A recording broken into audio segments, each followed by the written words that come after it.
భారీ దోపిడీకి తెరతీసిన మిల్లర్లు వరి కోతలు జోరందుకోగానే రేట్లు దింపేశారు. వారం కిందట క్వింటాలు వడ్ల ధర 2700, ఇప్పుడు 2150కు తగ్గించారు. నల్గొండ జిల్లాలో సిండికేట్గా మారి దోపిడీ ఇదేమిటని ప్రశ్నిస్తే రైతులకు బెదిరిస్తున్నారట.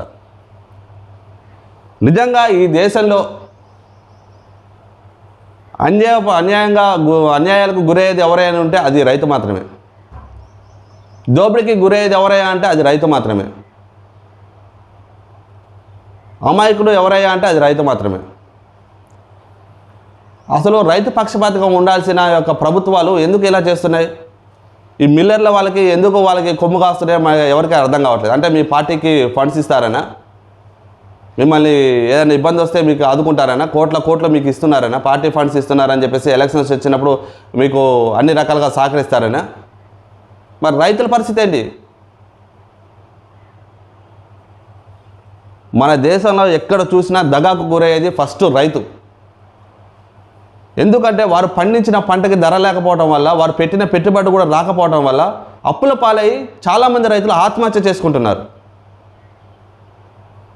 రైతుని ఆదుకోండి దయచేసి. రైతు గురించి ఆలోచించండి.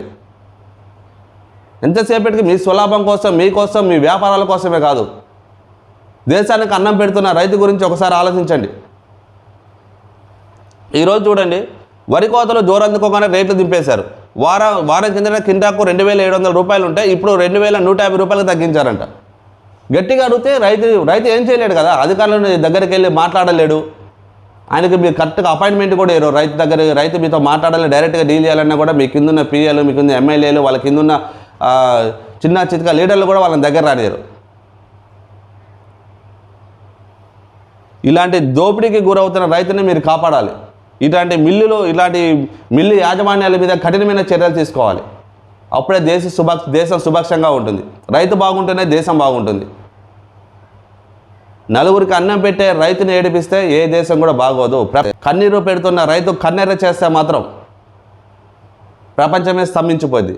అప్పుడు తినడానికి తిండి లేక మనుషులను పీక్కొని తినే పరిస్థితికి రాబోతుంది. కాబట్టి రైతుకు సహకరించండి. రైతుడు దోపిడీకి గురి కాకుండా చూసుకోండి. వారు పండించిన పంటకి ఖచ్చితంగా ఏదైతే మద్దతు ధర ఉంటుందో ఆ మద్దతు ధర ప్రకటించండి.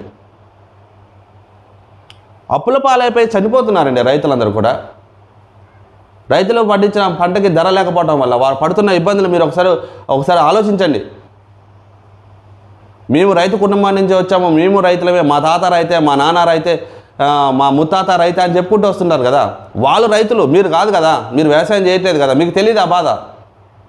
మీరు అన్నట్టు మీ తాత బ్రతికుంటే మీ తాతను అడగండి, రైతు పడే కష్టం ఏంటో అధికారులారు మీకు తెలుస్తుంది, పాలకులు గలారు మీకు కూడా తెలుస్తుంది. మా తాత రైతు, మా ముత్తాత రైతు అని చెప్పుకోవడంలో వచ్చేది ఏం లేదు, గొప్ప చెప్పుకోవడమే. వాడు పడ్డ కష్టం ఏంటో మీకు తెలియదు. వాళ్ళు ఏ కష్టపడ్డారో అడిగి తెలుసుకోండి, రైతు పడే కష్టం ఏంటో అప్పుడు తెలుస్తుంది మీకు. ఏసీ రూమ్లో కూర్చొని ఏసీ కార్లలో తిరుగుతూ బయట ప్రపంచాన్ని, బాహ్య ప్రపంచాన్ని చూసుకుంటూ పోతే మీకేం అర్థం కాదు కదా.